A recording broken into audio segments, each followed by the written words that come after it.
Time to answer your iCave answers once again, and there is a survey live on my channel page in the community tab bit. If you want to have a bit of input on the future of the channel, head over there and give me your thoughts. In this video we're going to be talking about M Ultra chips, we're going to be talking about our iOS 18 wish list, and if you want to know why it looks so weird at this point, you're going to have to wait till the end of the video. Want the latest Apple news, leaks and rumours? Subscribe and ring the bell. James Apple asks, will the 14-inch MacBook Pro and 16-inch MacBook Pro have an always-on display, or will that drain the battery more? iCave answers. Interesting one. We can kind of already have this. If you want to have always on display, you can have always on display. You can set all of that in settings.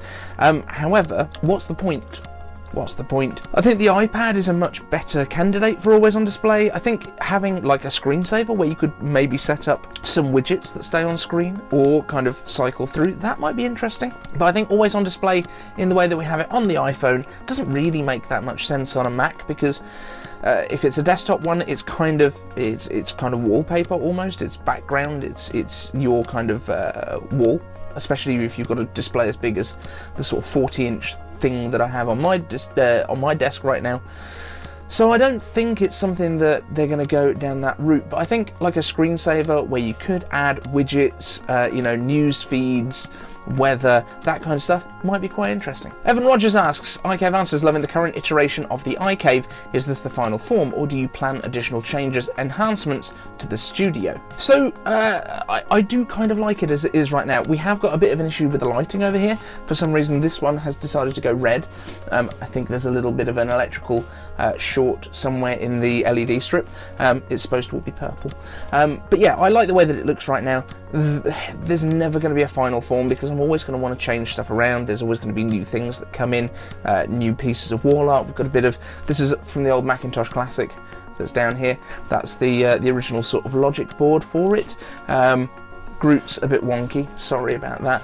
But yeah, this is kind of, I quite like it right now. And I have got a shelf up here that's got the old iMac G4 on it. There's an iMac from 2012 down here and a 2013 up here. I've actually realised I can basically do that evolution of iMac's picture, but with real Macs at this point. But never say never, it's never finished. Kevin McKenna asks, iCave answers, M3 Pro is now a separate chip design instead of being a chopped down version of the Max chip. Do you think this new design will allow Apple to put it into the iPad Pro? I'm gonna go with no, and the main reason for this is because the iPad Pro is passively cooled. All of the iPads are passively cooled. They've never had an iPad with a fan in it, and I don't see Apple going down that route. At the moment we've got the MacBook Air, which is also passively cooled and also only uses the M series chips, not the M Pro or the M Max, anything like that.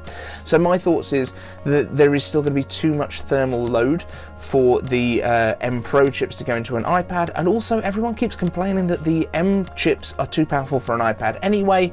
So I think if they did, A, they'd be ridiculed, B, Max Tech would try and render a Pixar movie on it and it'd get a bit warm. So I don't think it's gonna happen, but who knows? Apple and Tim Cook move in mysterious ways. James Apple asks, when will we get the M Extreme chips? Will that be for a chiplet design? So we've talked a little bit about chiplet-based M chips in the past, which is basically where they kind of plug everything together a bit like Lego, a little bit more complicated than Lego. I understand. I don't know. Lego's pretty hard for me as it is. But this chiplet design we've heard is going to be coming around the M7 generation, which I would guess is going to be, what, we're on 3 now, so 24, 4, 25, 2027, assuming that Apple does go to the annual update cycle that I've been predicting since the beginning. They haven't quite got there yet, but they're getting pretty close. So I think 2027, 2028, that's when we're going to see chiplets. I don't know if an M Extreme chip itself is going to be what it's called, or if it is going to be what I was saying in the past with multiple Ultras in slots in a Mac Pro. That would make more sense to me. But let me know your thoughts in the comments. James Apple asks, why do people like Spotify over Apple Music? There is no answer for this. Nobody knows. There's no reason for Spotify to be preferred over Apple Music. I can only assume it's jealous Android people. In all honesty, the big thing that everyone says about Spotify having an advantage over Apple Music tends to be around discoverability. Now, Apple, when they launched Apple Music, originally went with human curators for playlists and things like that, whereas Spotify is a lot more algorithmic. algorithmic, they use a bit more AI, and this is one of the things where Apple has been a little bit lacking in terms of those discovery channels. They're not too bad. So if you choose an artist and you say make a playlist from this, of other music I would like, it's not that bad, but it's not at the level that Spotify is. Other than that, I think being cross-platform is the other thing that people like with Spotify. So if they have a family that are on different platforms, maybe it makes more sense. If you have a proper household like me and everyone uses Apple equipment and nothing else is permitted, then you can use Apple Music, and you get, for the base amount of money for the family plan, you get the lossless built in, which is more expensive on Spotify, and you get 6 users and all that sort of stuff. And podcasts have never been charged for by Apple, whereas Spotify, they've got that podcast thing which they sort of charge for and then sort of don't, and you get it with plans, but they add I don't know. Spotify confuses me. Rob Lincoln asks, iCave answers, when will we see a return to black Mac Minis for those equipped with the M Pro models? Will we see an M3 iteration that makes the Mac Pro compelling again? Is Apple TV sustainable? How many subs will it take to break even? Cool, so we've got a few questions here. Coloured Mac Minis, I'm hoping that we're finally going to get some sort of redesign of the Mac Mini. I know people have said that the fact that they're used in a lot of data centers means that if you change the form factor, it's going to make it difficult for those guys. But people will adapt. They always do. Computers change shape sometimes, and these units, with server racks, they have multiple units that fit multiple Mac Minis inside. They'll make new inserts. It's not a drama.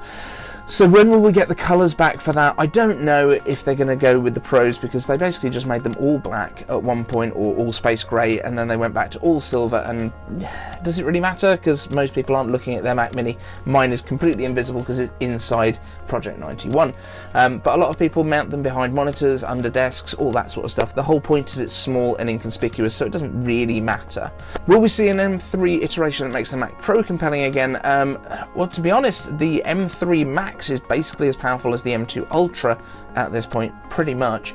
So even if we just get an Ultra M3, that's going to be a lot more powerful. But the Pro doesn't need to have more power. It's the whole point of the Pro versus the Studio is that it's just more configurable. So you're able to put in those extra cards, whether you need additional storage, I/O, music controllers, all that sort of stuff. That's the point of that device. It's not designed to be more powerful than the Mac Studio. It's designed to be more configurable so that it fits what you need. And next up, is Apple TV Plus compelling? How many subscribers does it need? I don't think Apple is that bothered. I think the way that Apple TV Plus is going to become more compelling is the content on it is incredibly good. It's very, very good quality.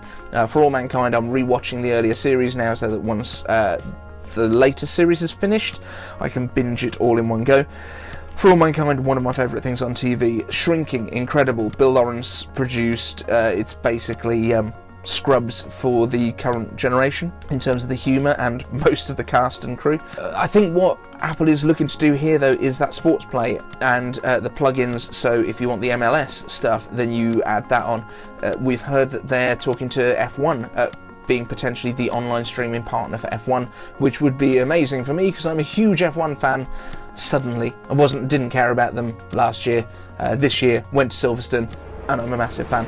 So I think what we'll probably see is kind of a bit more of a pick and mix approach to Apple TV. I think there will be that ad-supported tier coming, which everyone else has done already. But then Apple doesn't really like to do the ad stuff that's targeted, so that's a question mark for me. But I don't think it matters that much to Apple. It's such a small amount of money for them, even though it's billions. What I do think we're going to see is more of their movies going to cinema before they come to video on demand and then to Apple TV Plus. So I think Apple's going to fund some stuff, and they're probably going to use the movies to kind of offset the cost of the TV production, is my thought. Let me know your thoughts down in the comments, and maybe doing more tie-ins with other content and other stuff around Apple. So whether we get For All Mankind iPhone cases, or we get, merchandise for more of these shows. I know there's been some Ted Lasso stuff, but that's come through Warner, who produces it for Apple.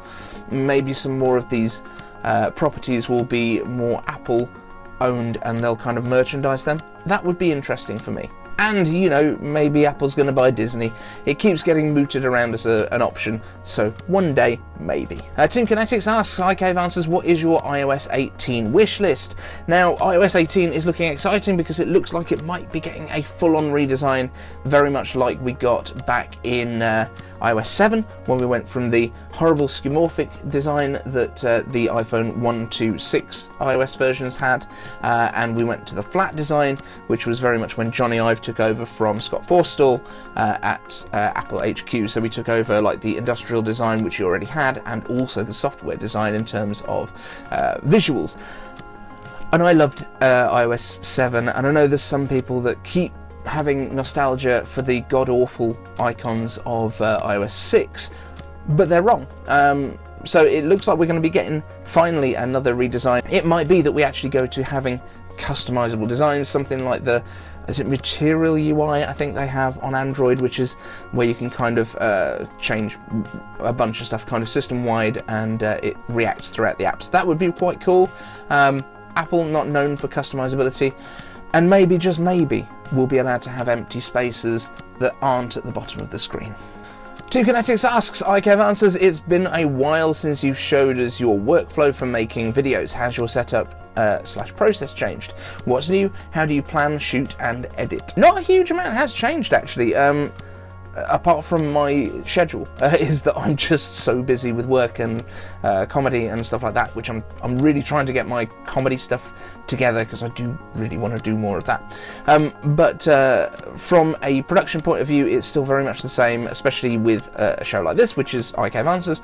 I grab your comments, I put a quick coming up in the comments, I put them all into a notes document. They then get airdropped to a different iPhone, which uses a teleprompter, which is right here. I'm looking through it at you right now, which is why I can look at the camera while reading out the stuff. But it's a very basic, like $40 thing. iPhone sits in the back, iPhone on the bed, and yeah, a little remote control for me words. Everything is shot using this lav mic and the iPhone 14 Pro, and it is shot straight into my Mac using continuity camera, which is designed for like FaceTime and stuff like that, but I found that it actually gives better video quality than shooting on the Filmic Pro app, which I've just heard all of their staff have been made redundant, so I don't think we're going to be getting any more updates to that. I am going to try out the new Blackmagic app. I downloaded that the other day as another video production tool potentially. But yeah, that's kind of how it works. It goes straight onto the Mac, then save that file, throw it into Final Cut, put a little bit of colour on it, and edit in Final Cut and throw it at YouTube. Yeah, it doesn't really change that much. There's not a huge amount of excitement in this. There's a little light up here, there's a light over here that kind of colours the background a little bit, and that's sort of it. Yeah, nothing exciting, sadly. Although I am potentially planning to get the next iPad mini when it comes out, when it gets updated, because there's no point in getting it now, and I will probably do something like I did with the MacBook Air and try and do an entire video start to finish on that iPad mini. So using its cameras to film everything, using the iPad mini itself to do the edit on and upload it and do all of the thumbnails, all that sort of stuff, just so I can kind of do it in one go. Team Kinetics asks, iDad answers, as a techie dad, do you have any tips on digital or online security? It was at this moment that he knew. He fucked up. So all of that stuff that I said about how great it is using continuity camera to film your videos is great, except when the Mac isn't actually plugged in and then goes to sleep. So you lose the last question. The last question is about being a dad and using tech, but we're going to have to move that to the next video, I'm afraid. So a cliffhanger ending. Thank you so much for watching. Thank you for being here. And yeah, only use continuity camera if you know your clip is going to be short enough that your Mac ain't going to go to sleep. Want the latest Apple news, leaks and rumours? Subscribe and ring the bell.